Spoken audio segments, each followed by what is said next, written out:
Let's pray.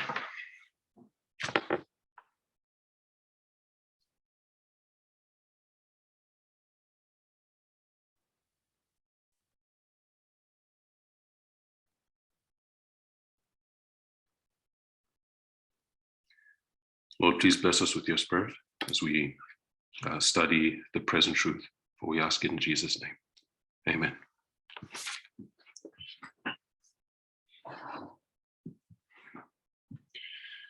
Happy Sabbath again. So,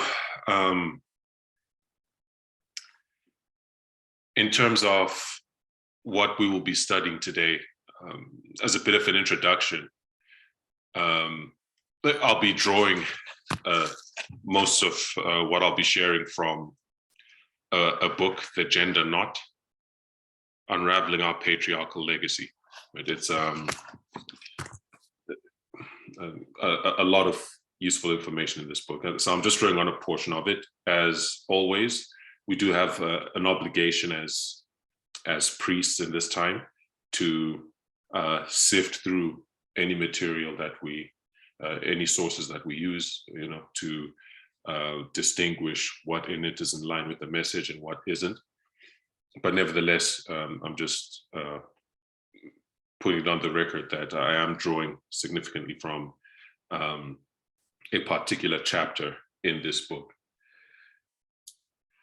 So we understand, as Elder Tess has presented it, there are two things that we are meant to draw 2 points broadly from our identification with feminism, right? Feminism is a broad field, and there's a lot within it that we agree with. There's also a lot that we disagree with. But in this movement, when we say we are feminists, what are and she identified 2 points. What are we saying? What are those 2 points that characterize our identification with feminism? I'm starting with a question. If anyone, do we know?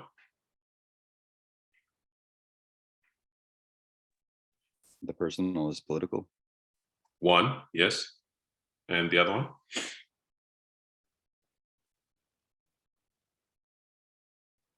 Someone have the other one? The person is political. The person is political. The idea that, do you care to elaborate on that, Jonathan? Just for recap sake. I've always wondered if I understood it properly, but politics isn't just government and finance and what they're building the roads. It has to do with personal things. So a personal conversation about like sexism, for example, exhibits your political position as well. So the things that you believe in on a daily basis are not just personal, they're also political. I don't know, I can't explain it very well. That makes sense, yeah, and I think that's correct. Does anyone want to add to that? Or if no one's going to add to that, what's the second identification that we make when we say we're feminists in this movement? The first is that the identification that there isn't a separation between the personal and political. The personal is political. And the second one? Sexism is the deepest and longest kind of discrimination, right from the beginning of time. Exactly. The idea that sexism is the most deeply rooted and longest running form of oppression. Is the oldest and most deeply ingrained form of oppression known to humanity. That's the second point. And that second point is cemented, it is confirmed by studies that we've presented in this movement, like the Eden to Eden line, especially. It communicates this point that we understand from a prophetic perspective, but that feminists are essentially codifying into their own words, right? The idea that sexism or patriarchy to be specific, is the oldest and most deeply ingrained form of oppression known to humanity. So these two understandings, these two perspectives must guide our thoughts. They must guide how we view the things that are happening in the world around us. They must guide how we view and analyze our social interactions, how we understand our social interactions, whether with family, whether with friends, whether in the workplace, whatever the case may be, right? But what we find is that, as Elder Tess has presented, that right now, the issue is not Sabbath versus Sunday. It's broader and much more expansive than a religious doctrinal issue within Christendom, right? Because when you talk Sabbath versus Sunday, you're dealing necessarily with Christendom. But now we know that, in this dispensation, the test is worldwide, the subject matter is worldwide, and much of the world is not Christian. So the issue that needs to be addressed, and that is testing us now in this dispensation, the issue that God is trying to correct, it is bigger than, it goes beyond Christendom. And in how she framed it, she used the term culture, that our problem at the end of the world is culture, because from Christians to atheists to Hindus in India, the Hindu nationalists, to wherever you go in the world, you tend to see the same patterns in terms of how they approach and view women and how they relate to patriarchy as a form of oppression. Tiffany, I guess I saw you. The book is called The Gender Knot by Alan G. Johnson. Right. So, yes. And thank you for answering that, Carlton. So,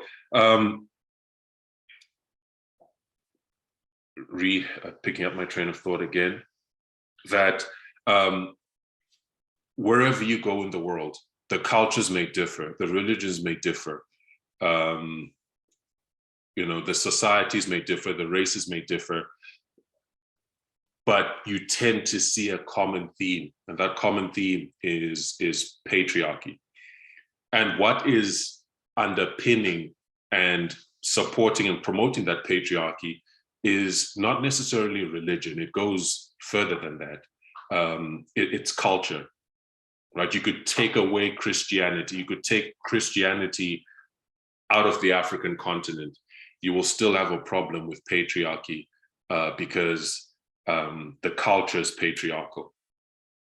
Even in the United States, you can take, if you took Christianity out of the equation, because you see the evangelicals and the right-wing conservatives and their identification with their presentation of Christianity, you could view them as the problem. But even if you took them out of the picture, as Elder Tessa has been covering, that you still have a problem in this new generation of mostly men who are atheistic, libertarian, but they're also anti-feminist, right? And these are atheists. So there is a cultural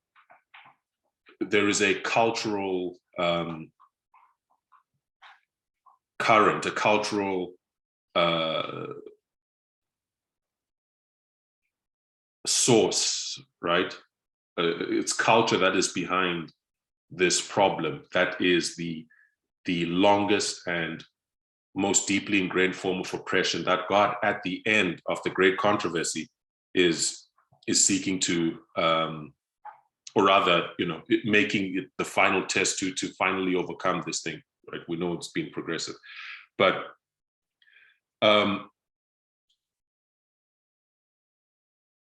so culture is the issue, and right now as we look at what is happening within the world, within Western society, well, we're in the West, so I think we see it most clearly here in Western society. But what we see happening is a conflict. There's a conflict taking place between those who ascribe to one set of values that are expressed in the culture, and those who ascribe to another set of values that are expressed in the culture. And these two sides, liberal and conservative, right? We understand that. But when you look at the liberal side, feminists do tend to be liberals, and therefore liberals, will tend to support or hold to the understanding that patriarchy is a problematic form of oppression, that we as a society, to become a more equitable society, to become a better society, to become a more humane society, we must address this problem. But of course, this is eliciting pushback from conservative elements, right? And that conflict, that back and forth between liberals and conservatives, the term within popular culture today, within the media today, is the culture wars, right? So we're witnessing these culture wars that are taking place, and there are many issues that become battleground issues in the culture wars. Of course, there's women and feminism and patriarchy. There's LGBTQ and the trans community, right? There's race is part of, and the debate, the conflict over critical race theory, where books are being banned and so on and so forth. In the United States, these are the culture wars. And within these culture wars, you have prominent personalities on both sides. And one of the prominent personalities, and these prominent personalities can tend to be not only thought leaders, but in terms of molding the perspectives of people that follow them, but they can also be echo the perspectives of those who think and believe as they do. And among these prominent personalities is one, Jordan Peterson. I think we, over the last few years, we probably all know Jordan Peterson. He's a Canadian. And he presented an argument. I remember a long time ago, I saw an interview of his where he was challenged on the point of recognizing that women are oppressed in society, that patriarchal society oppresses women. And he challenged that perspective by well, firstly denying that.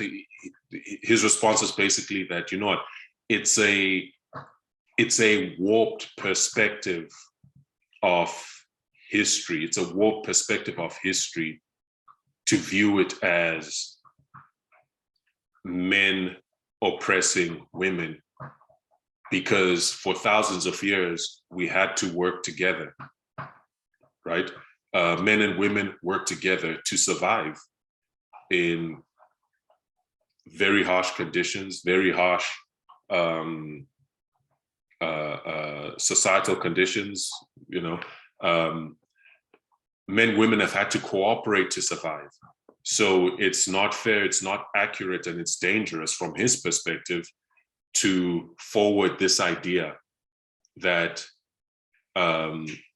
societies up to this point have been characterized by patriarchy, which is the oppression of women.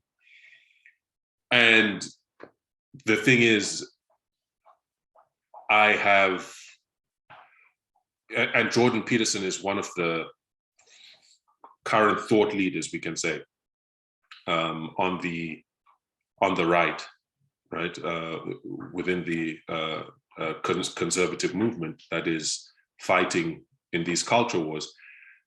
So you tend to hear this perspective repeated, echoed in different ways, but it's this fundamental idea that no, history, societies, and civilizations cannot be characterized as being patriarchies where women were oppressed and subjugated. People had to cooperate, they had to work together to survive. They had to share labor to survive. And this identification of patriarchy and the emphasis of feminists in addressing it is really a machination and invention of modern liberals who are dividing us and who are really the problem in society, the cancer in society. They are they are the cause of the present divisions in society, right? That's the perspective that is presented. And it is a direct challenge to the fundamental idea, right? It's a direct challenge to the fundamental feminist idea that patriarchy is the oldest and most deeply ingrained form of oppression. And it challenges our prophetic perspective on it, that it is the issue that God is seeking to address within humanity, to restore within his people as a final step in preparing them for heaven. It is the issue that their handling of it is going to determine their final destinies. But the argument, when it is presented, you can see why it's attractive and you can see why it's compelling, right? And before I continue, because what I want to do in the time that we have together is address some of the thinking and arguments that are posed as challenges to our prophetic understanding, right? Because my hope is that, as all of us were engaging people, we are all in the midst of these culture wars. And these culture wars are a battle for people's minds. And ultimately, people's eternal destinies are going to be determined over the characters that they develop. They're going to be determined over the thinking that they embrace, which forms their characters, right? And we're in the midst of these culture wars, we're interacting with family members, colleagues, friends, a lot of time people in this movement still, who are wrestling with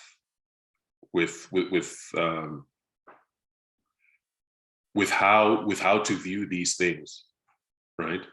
And a lot of the time, without even thinking, people tend to sometimes, without even knowing, hold to ideas that are really antithetical to our message, or hold a measure of sympathy with some of the thinking that is presented. So before I continue on, I want to ask the question: how would you respond to that? If you came to someone, you're saying, no, you know what? Patriarchy, of all the forms of oppression, patriarchy is particularly bad. It is the oldest and most deeply ingrained. And they challenge you saying, you know what, that just isn't true. Or that's liberal divisiveness. Human beings have had to work together to survive, right? Up to this point. And to say that to characterize us as a patriarchy is to characterize human history as being patriarchal, that's wrong. How would you respond to that?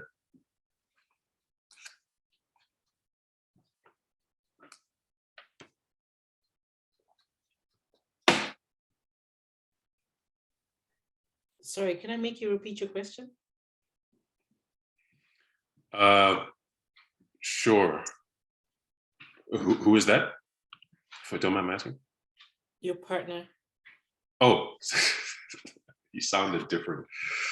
My question is, how would you respond to, in a conversation about feminism, and you say societies have been patriarchal and oppressive of women. It's been so historically, and it is so today. And they say, you know what, that simply isn't true. Human beings have had to collaborate and work together to survive. Men and women have had to work together to survive, life that's been nasty, brutish, and short up until most recently in human history. Right? How would you respond to that argument, that line of argumentation? What would you say to them? Well, firstly, there's a very, broad spectrum of human minds. So it really depends on the person. But depending on who it was, I would try and kind of, take them through some of the historically, the more grievous or the more glaring points in human history that we're all familiar with and understand, to bring them through that, to show them, remind them of those points from as far as I can go in history, to show them how, patriarchy and the oppression of women has been ongoing. And to be honest, I think because I'm Black, maybe this is where my mind goes all the time, is that full context, if it's me and I'm responding to the person, I will take the time to show the similarities between sexism and racism, to help to make my point, to show it. In Canada, I want to say it's I might be lying about the date, but it's I don't know, it might be 1929, but it might be later than that. I only just learned this recently. It's October 18th. I'm just gonna look it up.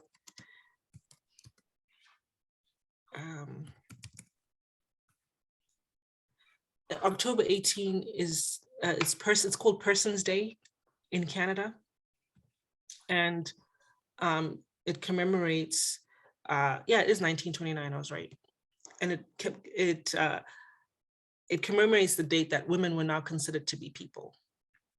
And so I think if I'm able to bring different historic events that we can all agree upon, that there had to be a vote in 1929 for a woman to be considered to be a full person.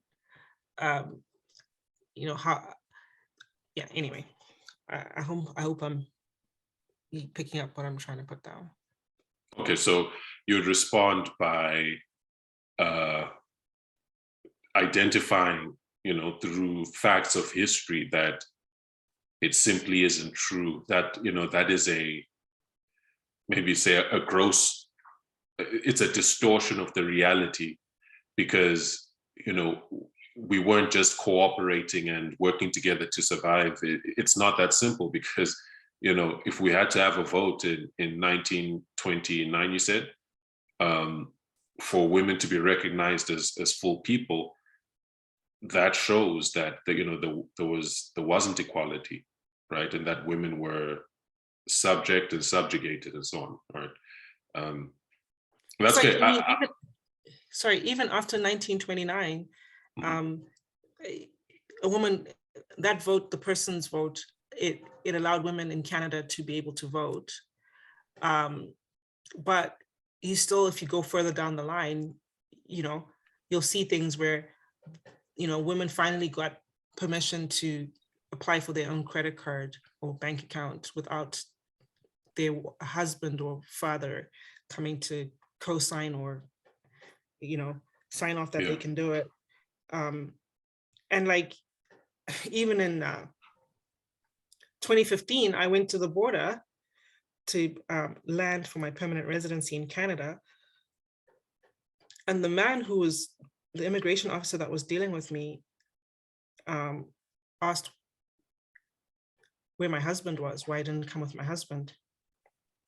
And when I told him that my husband was at work, he still didn't understand how I could come all this way without my husband. Anyway, I guess my point is that it's, if you're willing to bring someone through the journey, there's so many great examples of where you see that, men and women haven't been working in great partnership, and women have been oppressed and not considered as real humans. Yeah, and there's no, I didn't have a particular answer in mind. I just wanted to hear, I guess, people's thoughts on what you would say to someone who presents this argument, which does often come up in challenges to what we believe, when what we believe is expressed within broader society. And your point about essentially comparing and contrasting race and gender is, all right, Tiffany, I see your hand, I'll come to you. Your point about, it's actually an important tool, and Elder Tess has highlighted it, because the reality is we are not as sensitive to misogyny as we should be, because we grew up in it. It's as ubiquitous as the air that we breathe, right? So just as you don't pay attention, you're not actively conscious through the day that you are breathing, and what you're breathing is oxygen, and that there's oxygen all around you. You're likewise not as attentive or sensitive to the misogyny around us and the extent of it. There has to be an education process, a sensitization process, and a useful tool in helping to perceive and see is often comparing racism and gender. Like, for example, a particular issue that someone says is sexist, and you feel, but that doesn't seem bad. Ask yourself, if it was race and the person said or did A, B, C, would it be okay? Right? And what I find is, a lot of the time, at least in my own experience, as I've done that exercise, there are things that did not as readily appear to be as bad in the context of sexism, but if you put it within a racial context, it's just not acceptable at all. Then you have to ask yourself, if it's not acceptable in race, why is it acceptable when it comes to gender, right? And again, race is not the test.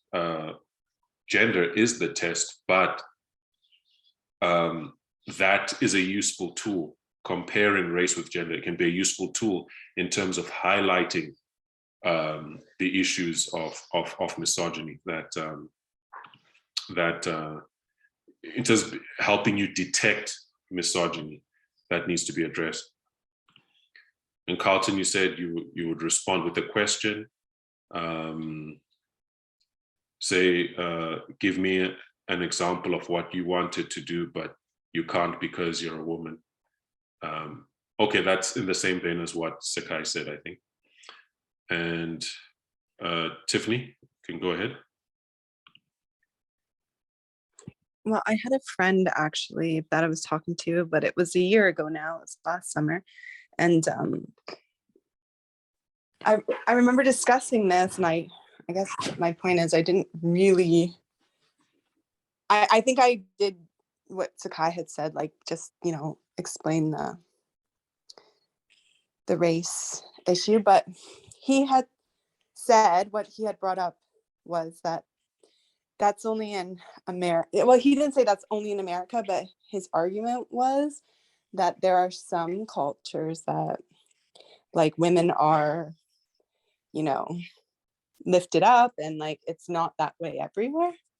I can't remember what culture he was referring to. I don't know, because it was a long time ago, but I remember thinking like, I guess I can't deny that. Like, obviously there were women gods, right? And so in some cultures, women were the, important things. So I guess my question was, how would you respond to that? I just said, okay, fair enough. But like the majority of the world, like, I don't know, that's what I said, but.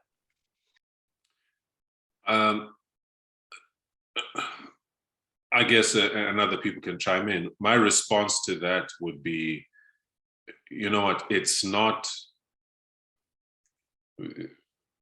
of course you can frame it in your own words, but I'm just saying my thinking about it, maybe not necessarily my response, but my thinking about it is not engaging honestly. It's not intellectually honest to use exceptions to disprove the rule, right? Across the world, patriarchy is overwhelmingly present, and to challenge that assertion and thereby challenge the idea that patriarchy needs to be addressed, to challenge that assertion by saying, yeah, but some cultures women women run things or are elevated above men and so on and so forth. Firstly, a lot of the time that is a misrepresentation of those cultures, right? It's usually more complex than that. In a lot of these cultures where you see women being exalted in different ways or being presented in ways that are not necessarily presented in cultures that we're familiar with, you do still see patriarchy and misogyny present, manifested in different ways. So firstly, I would scrutinize the examples being given, because what is being said about them is often not necessarily true. That women are exalted above men in these cultures. Secondly, even if it was true, how many cultures or how many people are like that relative to the overwhelming worldwide issue, right? It becomes an exercise, and people don't always do it on purpose, but it becomes an exercise in intellectual dishonesty to try to even raise that as an argument against the identification of patriarchy and the fact that it needs to be addressed.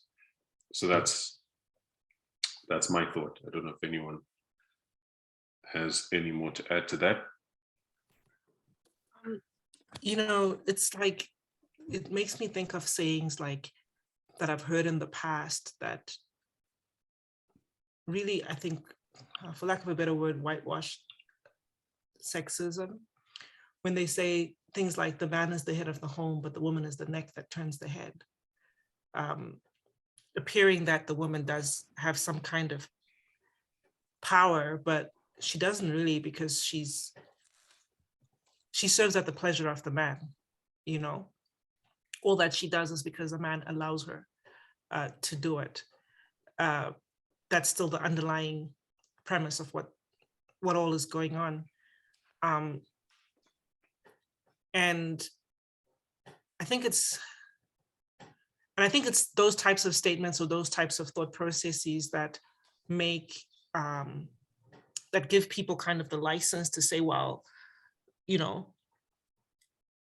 these women were allowed to do all of these things, therefore, how can you believe that it's sexist? That's but they, even though they were doing all of these things, they were still, I guess, I don't want to say the boss. They weren't the boss, but they weren't free. You know, they were still under the overall control of the patriarchy, if that makes any sense. I don't know. I hope you get what I'm trying to say. I do, and to compare that with race again, with Tiffany, with your question, if we bring it to race, it's like that argument of saying, well, there is no racism. Obama was president, right? That was a very common argument that was put out by the right in the culture wars, right? The left are fomenting division, are causing division by highlighting race. America is in a post-racial society. Race is not the issue that it was. We even had a Black president. There's your proof, right? But to highlight the fact that there was a Black president in the face of the overwhelming condition of African Americans in American society, right? The condition that's been produced by decade after decade of systemic racism, right? The net worth of the average white American family is $171,000. The net worth of the average African American family is $17,000, right? That is just not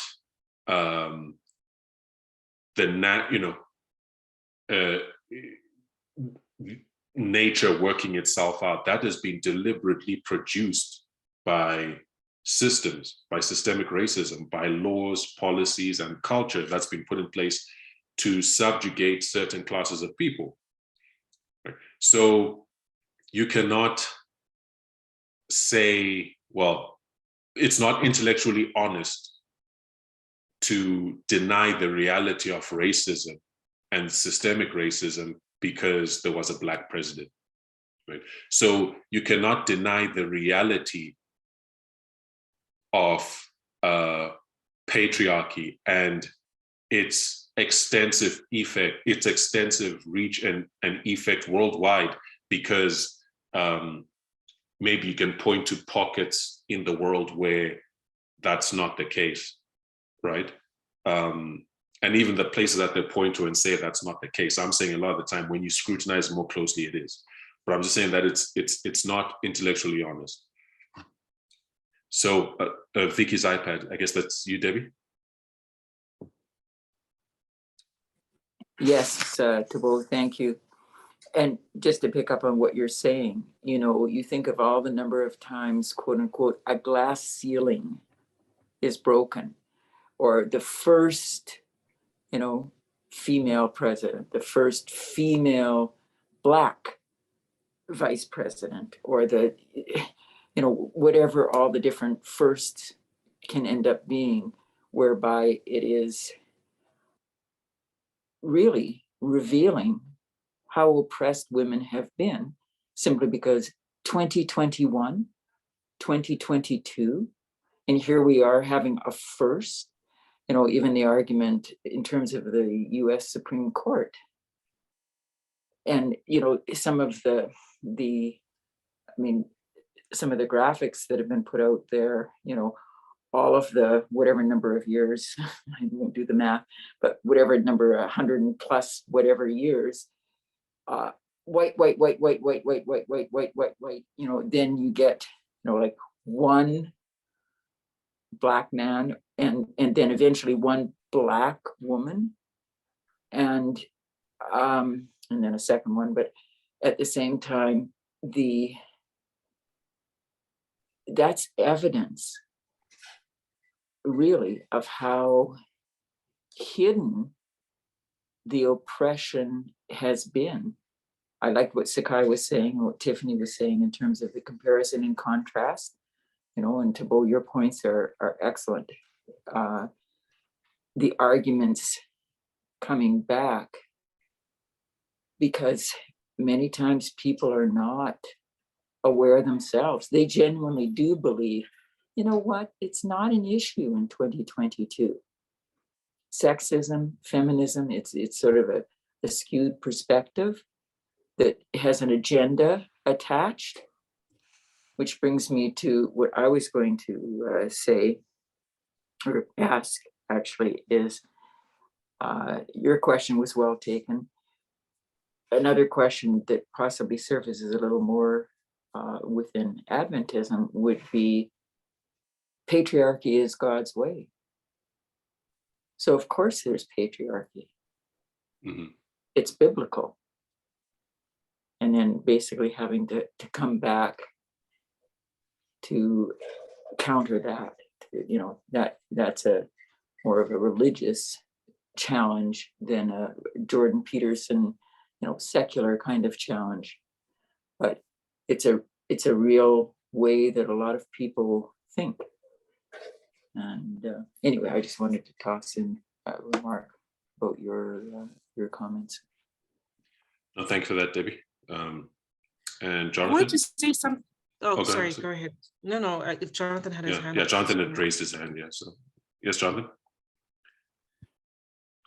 I remember Elder Tess mentioning a while back in reference to racism in the United States, and how it was a lot easier to see racism when slavery was happening, and when slavery was abolished, that it took on new forms, and the more those things were addressed and, you know, quote unquote dealt with, they would go underground and become more and more elusive, but the issue still existed throughout America. And when after reading the book The New Jim Crow, you realize how hard it is for someone to just see plainly what was really plain to see in the 1800s with slavery, unless you're intentional about investigating and understanding how these systems work today to still allow for something like racism. So when it comes to having a conversation with someone, whether it's about racism or sexism, I think that it's almost like as far as you can get in a conversation is to discuss the simple, but people really seem to be hung up on those things like, oh, slavery was abolished over 100 years ago, or oh, we had a black president, or oh, women can vote. And those seem to be evidence enough, and without really being able to draw out things in detail, the complex, you know, is what we're looking at with prophecy. If you don't understand, the complex, you will not pass the test. So it's really, I mean, it's like we probably all experienced it. You feel like you're banging your head off the wall with most people, because you might gain some ground with them on certain points, but there's always what about this, or, you know, there's always these other points that are thrown in, and if it's not strung together properly, it's hard, because we had to go through the same thing. We had to see things strung through from a beginning point to an end point, the cause and effect, to understand where we are today and where these things exist, because you can easily look into the world and say equality for women exists. Look at you know, the vice president, or look at, you know, Oprah Winfrey, who is one of the richest billionaires, or, you know, and just start throwing all these things in, and it kind of eludes the point that equality doesn't exist, because you really need to kind of dig into that and understand it. So I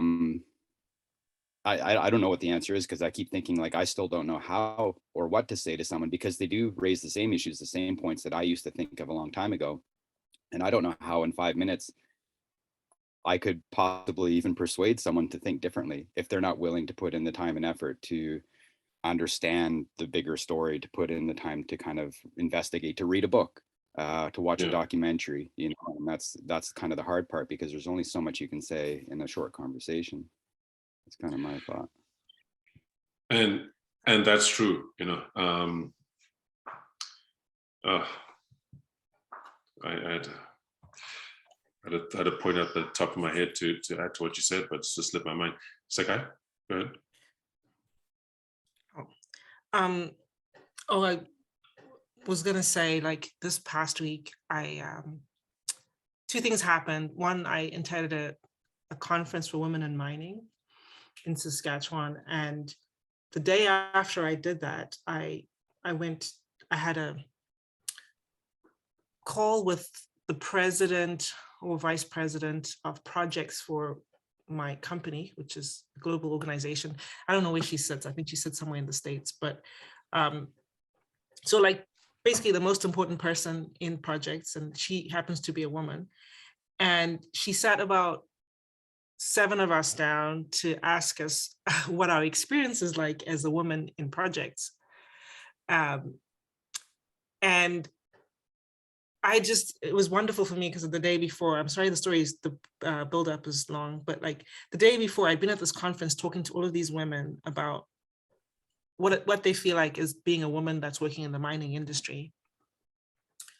And some of the things that they brought up was very interesting, that helped me to really see some of the contradictions that we have in society.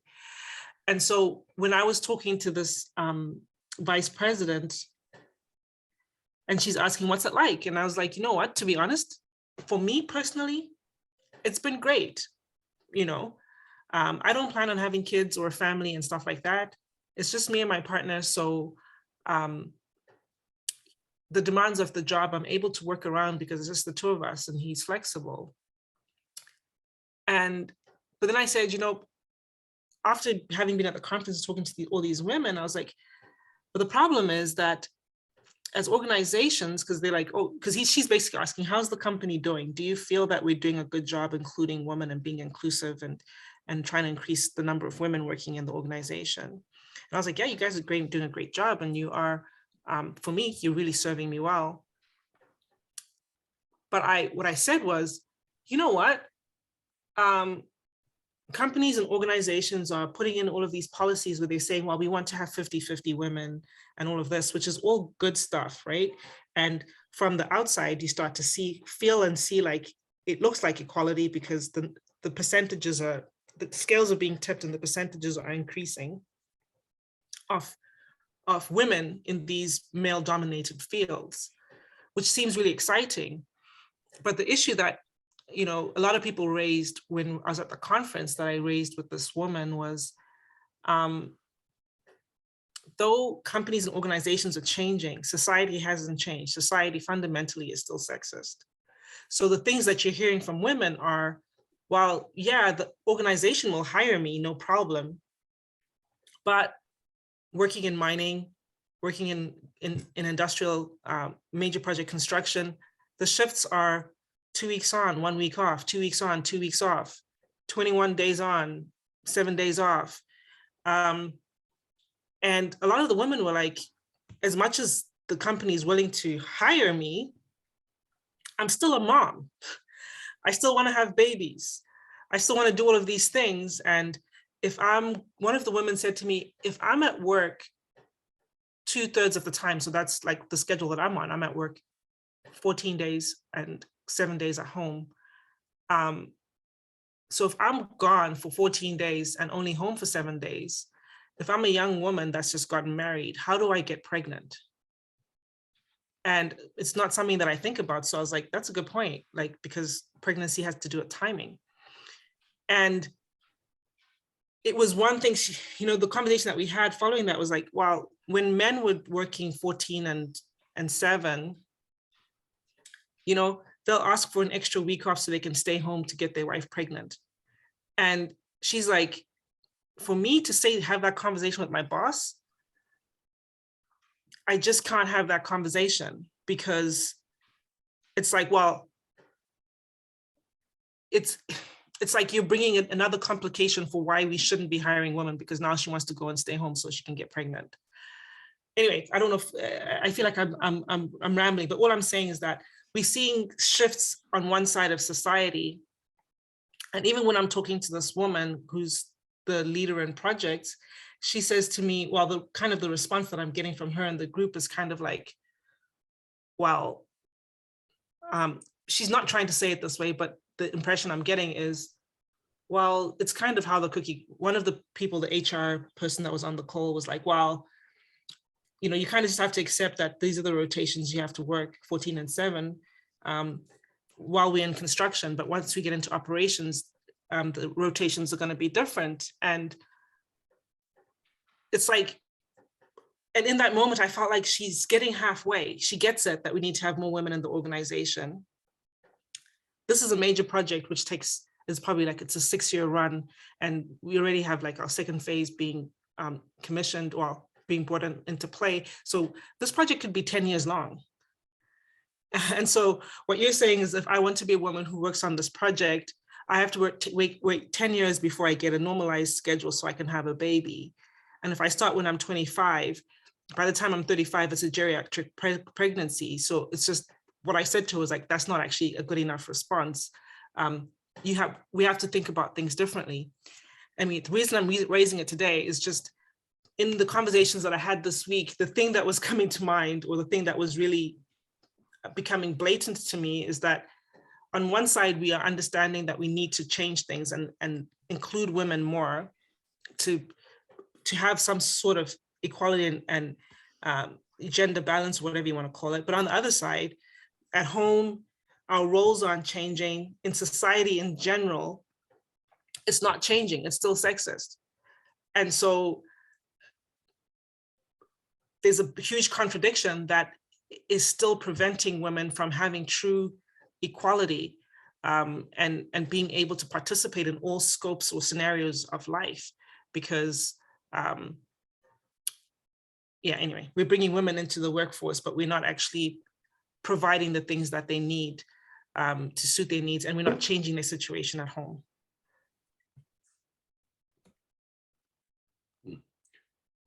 Thanks for that, Sakai. I want to go on to some of the points that I made in this book, because it touches on some of the comments that have been made up to now, right? So I think it would be a nice way to sort of reiterate some of the points that have been made. So again, we understand that right now we're in the agitation of the Sunday law. The Sunday law is being agitated right now. It's happening in the media. It's happening, as Elder Parmindo was saying, the prophets are the journalists who are writing about what is taking place and reporting on the state of things, both in the political sphere, in the legal sphere, within society in general, right?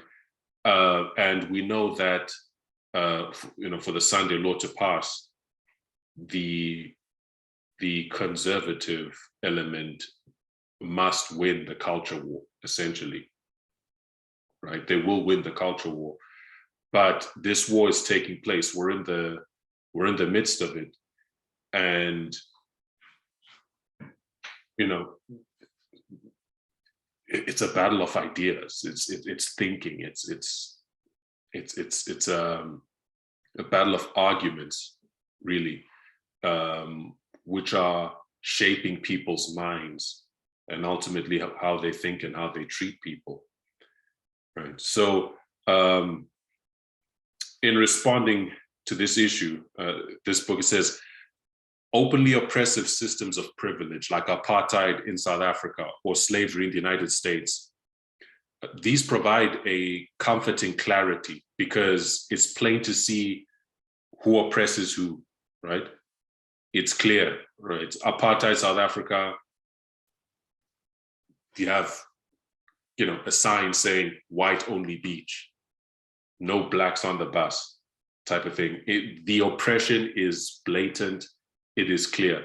Same thing with slavery. It's clear. You can always tell one group from the other within such extreme contexts. The differences in privilege are obvious in those contexts. Abuse and exploitation are public in those contexts, and the entire system is organized around rigid segregation, right? The world in those situations neatly divides into the innocent who are victimized on the one side and the bad who victimize on the other. It's clear to see in slavery who the bad guy, quote unquote, is, or even in apartheid South Africa, it's clear to see who the bad guy is, using the common phraseology. It would be easier to see how patriarchy works if it fit this kind of model, but it does not. Social life has always revolved around women and men living and working together in families and communities. An arrangement that does not lend itself to the stark contrasts separating oppressor and oppressed that you see in systems like slavery and apartheid. Right. So Peterson is right in a point that you do see, a close. Men and women have had to work together, to live together, to survive. It is true, but then goes on to say, as far as we know, women and men's lives have always been bound together in one way or another. That's true. Men have always been born to and with relatively few exceptions, raised by women. And women's lives have always been bound up with those of men. Whether it's their fathers, brothers, husbands, lovers, sons, uncles, nephews, and it goes on, Intimacy across gender has always been a hallmark of human experience. And this can make it difficult to see how it works, to see how patriarchy works, to see how misogyny works, or even to see it at all. Right.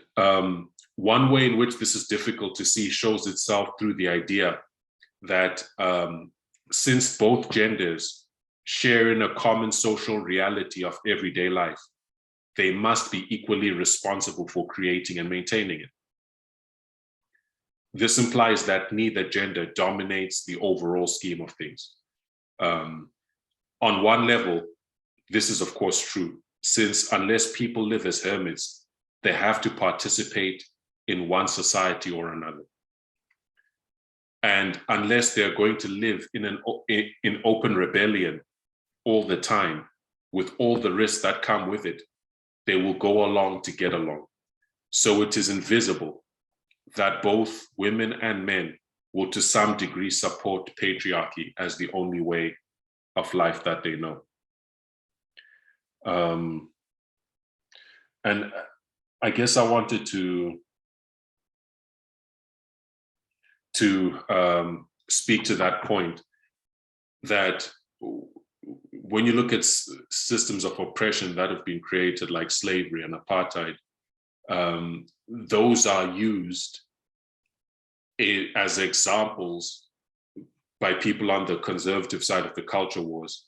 Those are used as examples of why there isn't racism going on now, why there isn't misogyny going on now. Because within those extreme systems, the oppression is clear. But as Jonathan was highlighting, as is brought up in books like The New Jim Crow, racism did not disappear. It simply stopped being blatant and overt, right? It became more subtle. It changed form, right? And it becomes harder to detect and point out unless you're willing to dig. It's now harder. It now carries a level of plausible deniability, right? Or rather, let me keep it simple. So,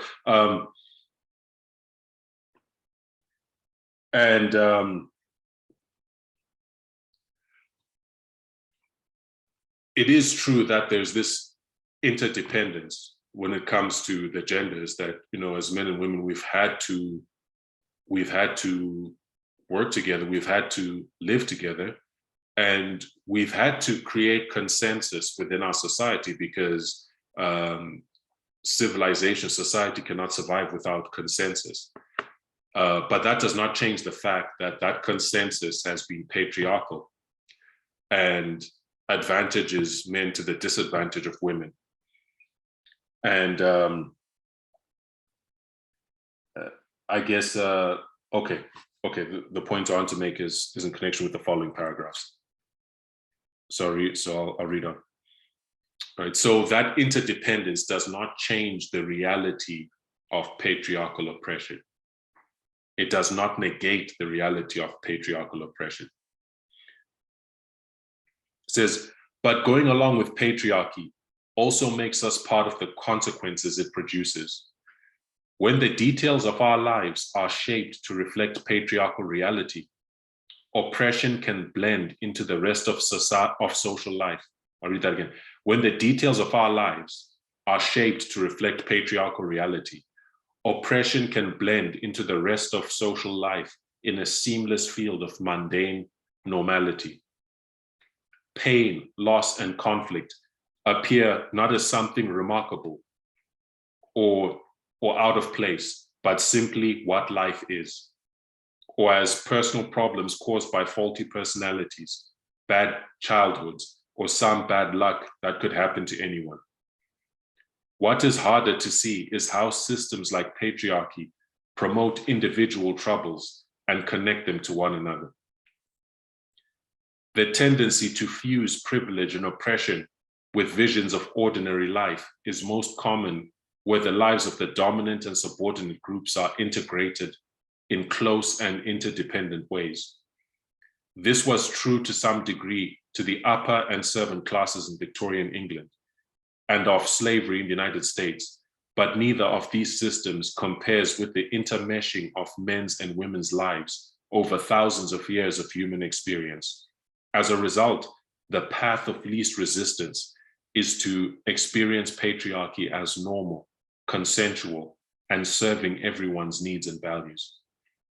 And that's an important point because the power of patriarchy is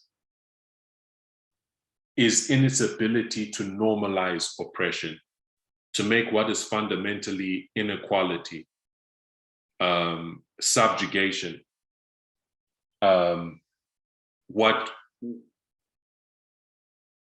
inequality, subjugation, which produces real suffering in people's lives and which stunts people and boxes them in and limits them, right? The power of patriarchy is in its ability to make these things look normal, to normalize them, right?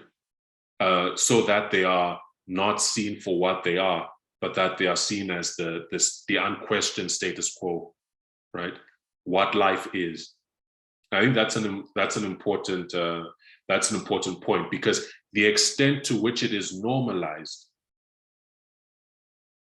it then makes pushing back against that system, pushing back against that culture, it renders you abnormal for doing that,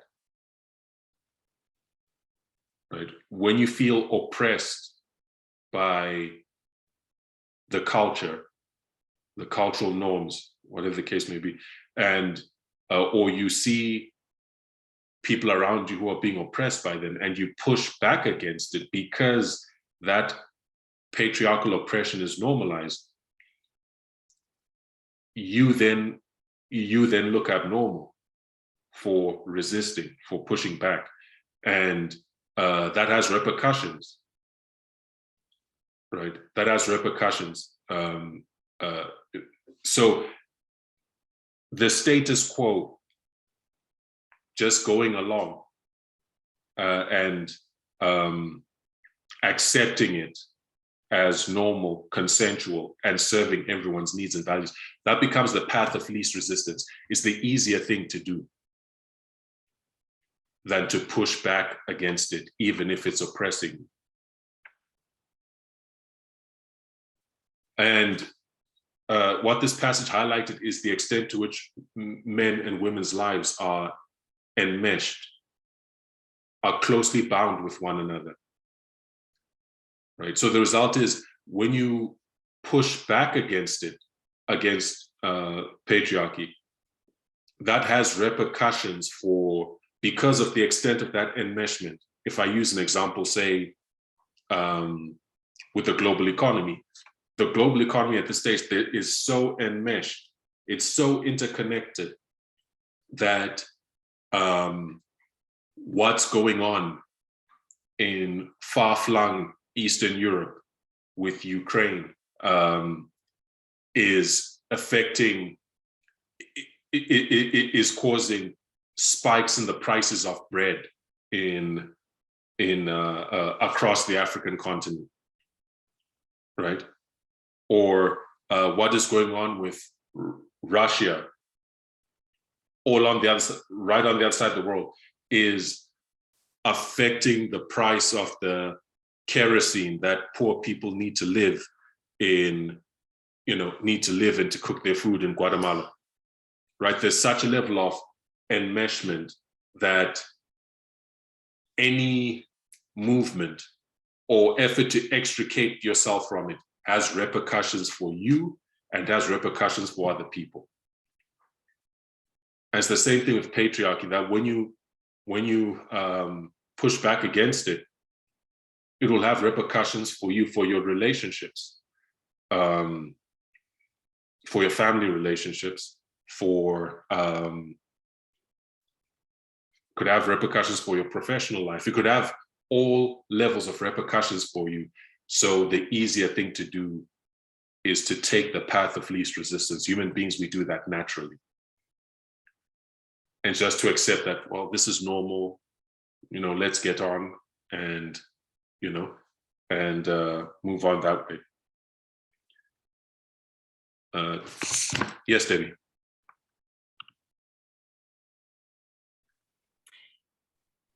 Not only just the path of least resistance, but in many cases, out of fear and repercussions and so on, it's often the path that an individual will, in a sense, be forced into taking.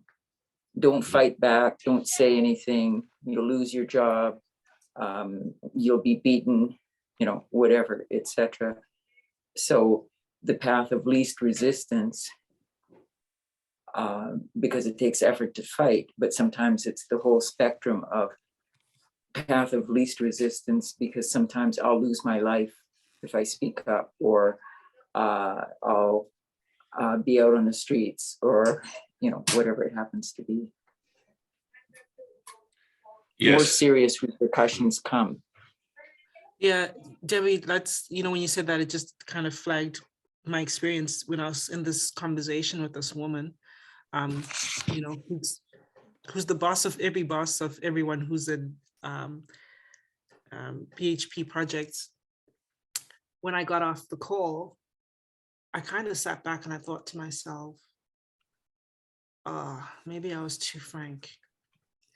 Even though the idea of the call was for people to come and be honest, I was like, I sat back and I felt like kind of like measuring my comments versus the comments of the other people on the call, and just how I was like on the extreme side and not really doing a good job of politically correcting my words and stuff. And I sat there thinking to myself, like, I just interviewed for a job the other day, and I was like, man, I really hope I didn't annoy this woman, like in a way that's gonna, have negative repercussions on me, because even though I know she wanted to hear the truth, I don't know how much of the truth she wanted to hear, or if it was too much. And I think a lot of the times, we get caught up in that a lot. When we think about, if I say this, will this person ever talk to me again? Or will this person understand where I'm coming from? Will it be too much for them to handle, and all the rest of that? Like the other, we're making friends in Saskatoon, and there's a family that's older than us, and they're Zimbabwean, and they basically said to me and Tabo, because we called them by their first names, they kind of sat me and Tabo down, and they're like, well, we're old enough to be your parents, you can't be calling us by your first name, our first names, you have to call us by aunt so-and-so and uncle so-and-so. And I was just kind of like, okay, cool, whatever, because I actually enjoyed hanging out with them. And then one day Tabo just makes an announcement to me. He's like, I am not doing that. That is like bowing down to the patriarchy. I'm not going to do it. And when he first said it, I was just like, man, why can't you just, be cool? Why do you have to be like this? And the more times he said it to me now, I'm like, yeah, he's right. Like, this is foolishness. I can't just call them auntie and uncle just because I want them to be my friends, when I know what I believe about the patriarchy. Thanks for that, Sakai. And I guess to build on that point, I just have a few minutes left. I'll try to round it off to not get nearly as far as I wished, but that's okay. So it says, it should not surprise us then to find no shortage of women who seem to accept their lot, and not a few who do their part to keep it going in the natural order of things. But this doesn't mean women and men are equal co-creators of patriarchy, or that patriarchy is a system that serves men's and women's interests equally. If it is one thing to participate in a system and accommodate to it, even to the point of identifying with and perpetuating it. It is quite another to knowingly choose to create it. Just because we lie down in a bed doesn't mean we made it, or even that we'd sleep in it if we had a better choice or a better alternative. Consider, for example, and this is where he compares and contrasts race with gender. Consider, for example, African Blacks who were brought to the United States as slaves. Black parents who wanted their children to survive undoubtedly taught them how to avoid white violence by deferring to whites, doing as they were told, and doing nothing to question the status quo. Whites could and often did point to a seeming consensus underlying the way of life and claim that Blacks were content or even happy as participants in a system that supposedly benefited everyone, at least in keeping with their different stations in life, which of course was seen by whites as the natural and ordained order by God. Right? So, I think that's a very interesting point, because what you did see during slavery and also during Jim Crow subsequently is arguments that say, you know what, our way of life works and everyone is happy because we don't have rebellions everywhere. Do you see rebellions everywhere? No, people are getting on with it, and the Black people are getting on with their lives. They accept their station as what is best for them, and they're having their families and getting on.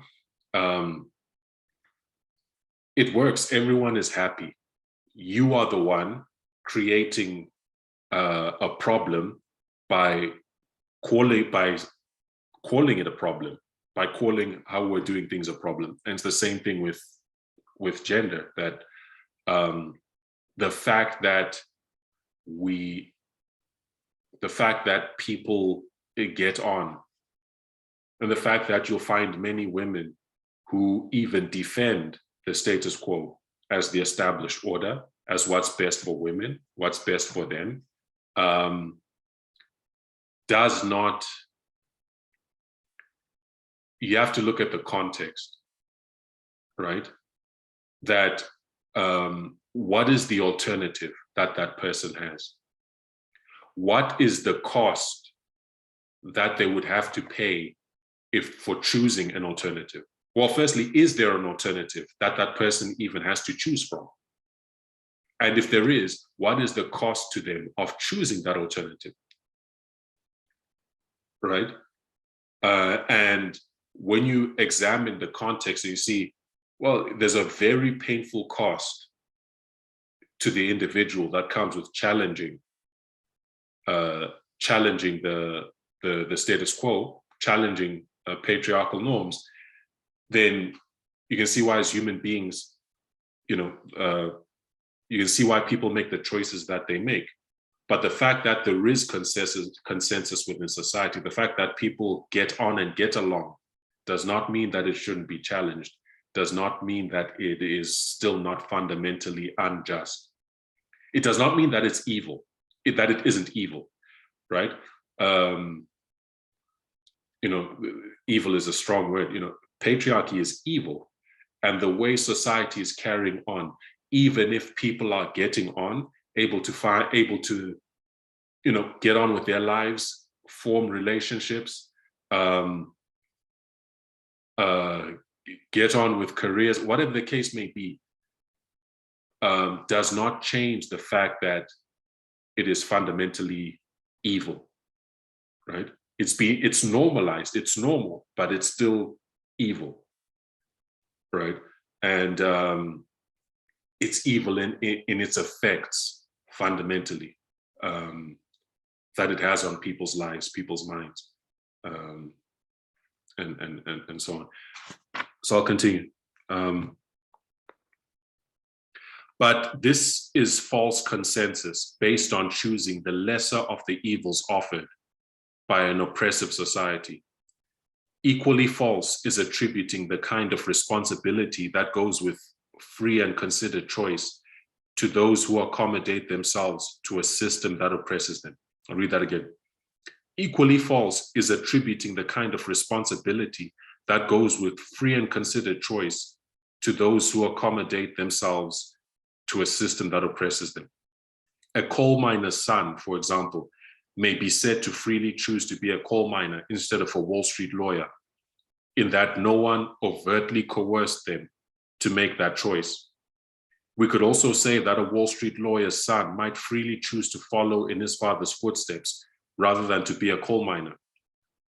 But to argue that both are equally responsible for the consequences of their choices on the grounds that each exercised free choice ignores how societies limit the alternatives that people perceive as available to them to choose from, which is a direct result of living in a particular kind of society that privileges certain classes, genders, and races over others, right? They are, and this is something that, right-wing arguments tend to do a lot. They completely negate context, both historic and present, and employ, these surface arguments. So say, well, everyone has free choice. You can choose to be what you want. No, you can't choose to be what you want.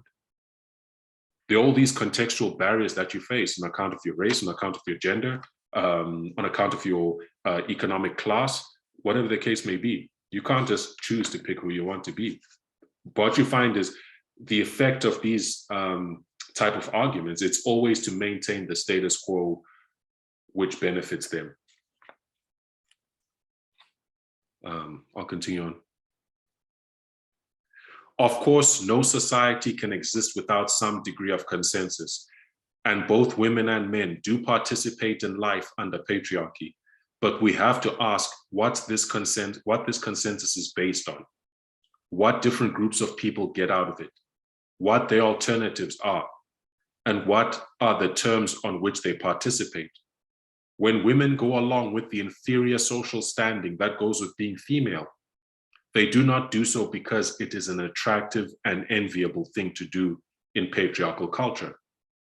It is true that feminine virtues and women's work are valued, but they are valued primarily through their usefulness to men and in sentimental, romantic ways that have little standing in comparison with what is widely regarded as serious life and work. Many men are quick to protest that the family is the most important of all social institutions, next to which men's work is second best. Women, they say, should feel privileged to call the family their turf. Although the family should be among the most important of institutions, if we judge from how resources and rewards are distributed and what men choose as their priorities, the family clearly ranks well down the list.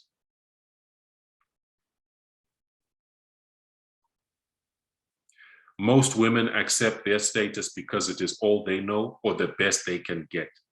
The alternative is to risk challenging a system defended by powerful interests, which makes going along with male privilege women's path of least resistance. To choose different paths is of course possible, as the frequent heroism of women makes clear, but not without considerable effort and risk.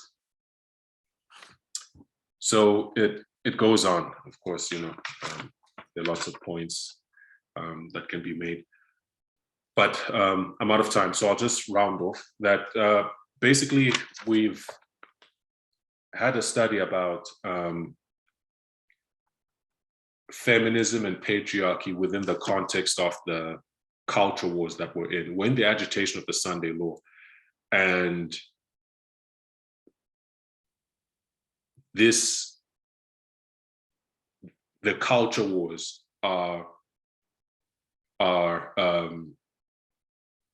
the culture wars are this agitation, right? You're seeing the agitation being expressed through the culture wars.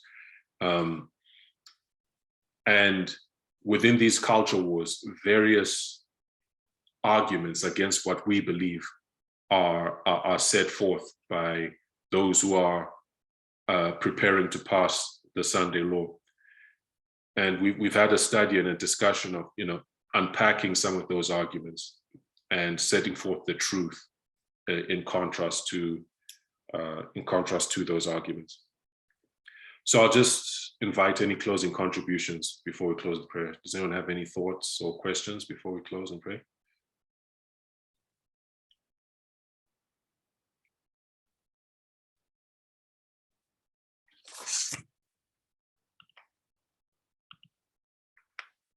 Just in the book, what is the main argument that he uses in summary? Have you read the whole book? Just about. I'll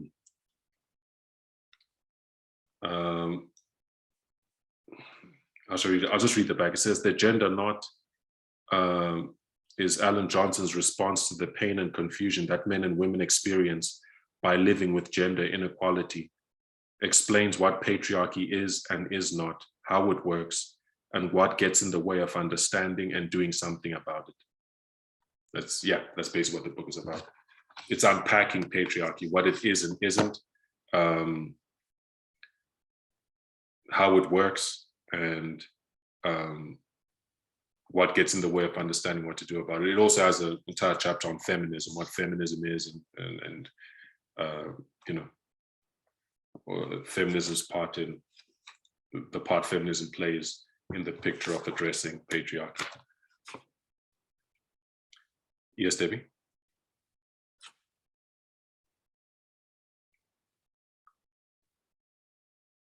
Are you muted, Debbie? Yeah, you're muted. Thank you. I very much have liked the emphasis on the subtlety and the hiddenness. At one point, Thibault, you used the word invisible. And in answer to your original question right at the beginning, that was to me one of the things, approaching somebody like a Jordan Peterson kind of perspective person, that doing comparison and contrast and the similarities, differences, racism, and some of the history, and women didn't get the vote, and some of these shocking dates up into more recent time where, did you realize women didn't have access to that? They couldn't even get a credit card. They, couldn't get a loan, whatever. It is excellent. But to my mind, what had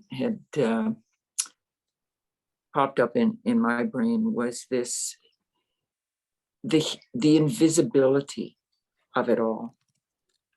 How we're so immersed in the culture ourselves, we cannot objectively stand back and assess, is there really sexism? Am I sexist? And we went through that a little bit in terms of racism, but at the same time, the gender knot, by the sounds of it, Thibault brings this out quite a bit, throughout, is with some of the highlights that you've brought to us this morning. And that to me is because a man convinced against his will is of the same opinion still.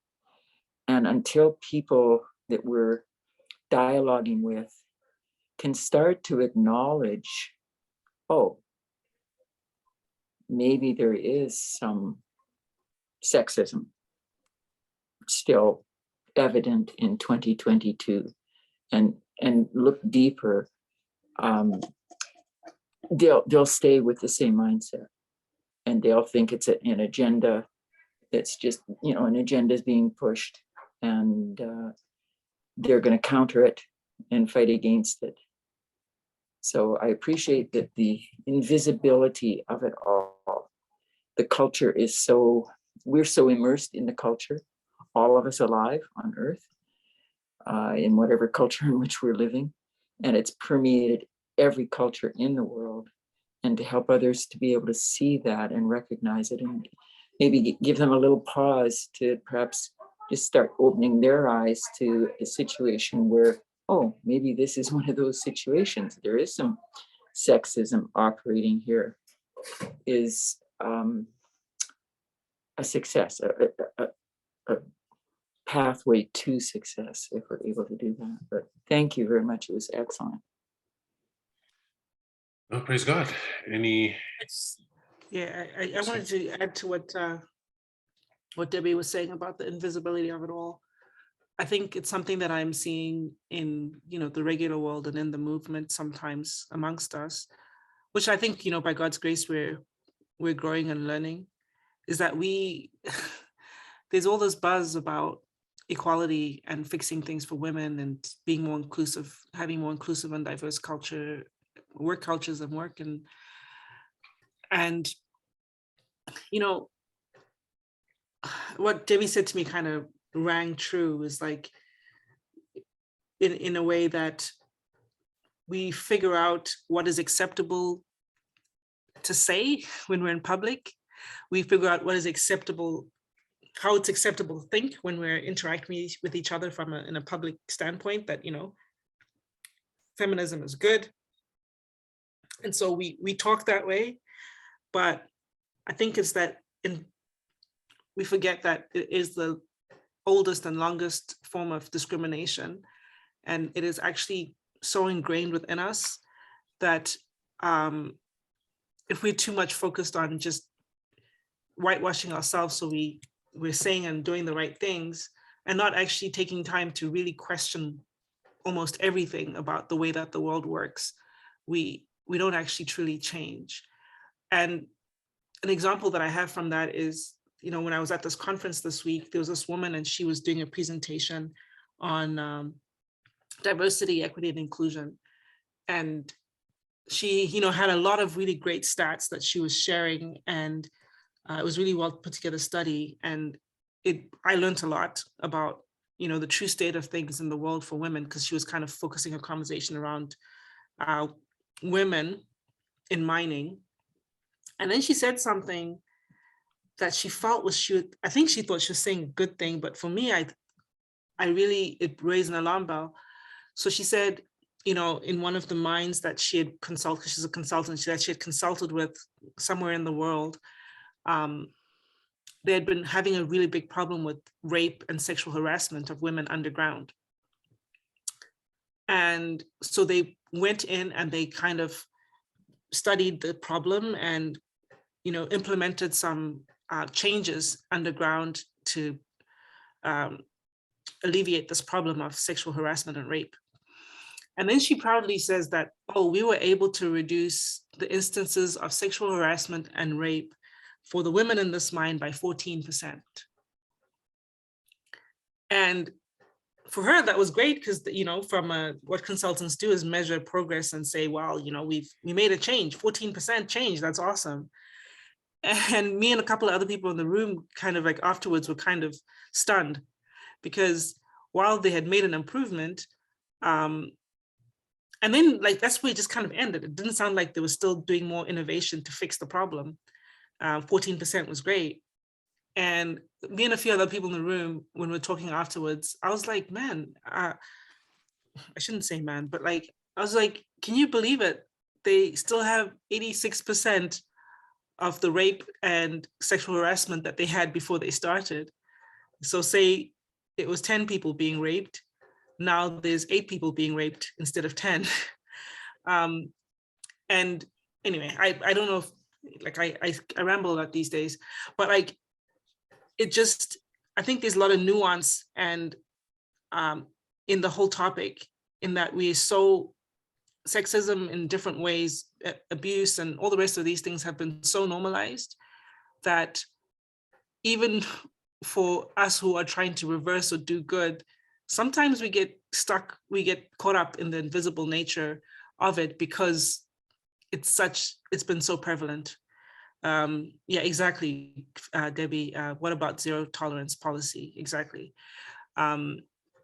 Anyway, so it's just something to think about. I mean, for me, it challenged me a lot because, you know, I try to think of myself as a progressive thinker that's trying to do the right thing, but I always wonder how many things have become the sexism that I've been exposed to in all of my life, how many things are invisible to me, and reminded to kind of look at everything critically as to why the world works that way, and challenge the status quo as I go around in my life and interact with other people. Thank you for that, Sakai. Before we close, I just want to highlight something.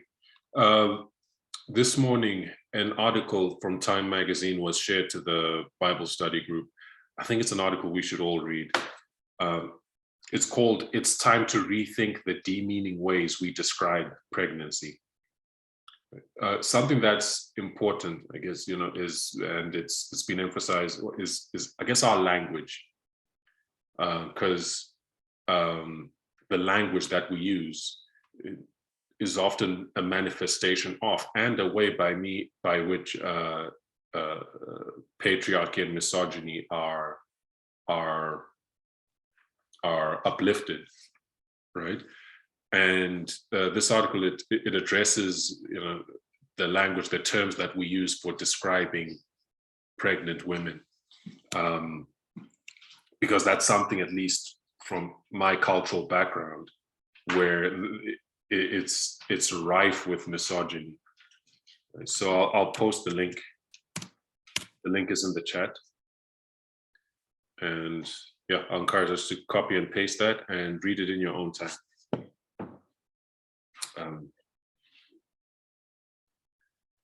Debbie says, Laodicea is accepting the patriarchal status quo in the world too. Yes, that's true. That is true. Laodicea is accepting the patriarchal status quo that is in the world. I'll ask that with Neil. Yes? I can just post it in our Whitestone Foundation if you want.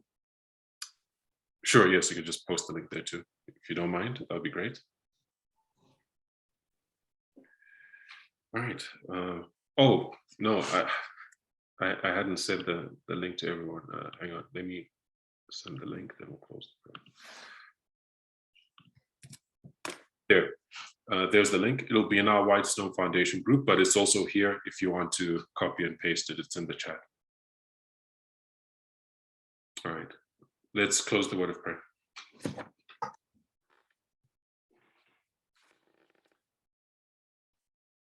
Lord in heaven, we thank you for the opportunity to study the present truth.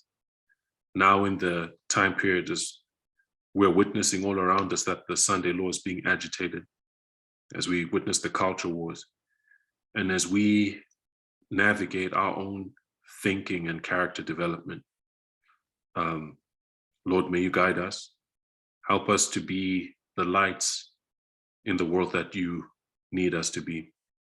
Help us to be now planting our feet more firmly in the truth and not growing lax and choosing our own ways. Please bless us over the remainder of the Sabbath. May it be restful and refreshing to all, and may you keep us all in the untried week. For we ask it in Jesus' name. Amen.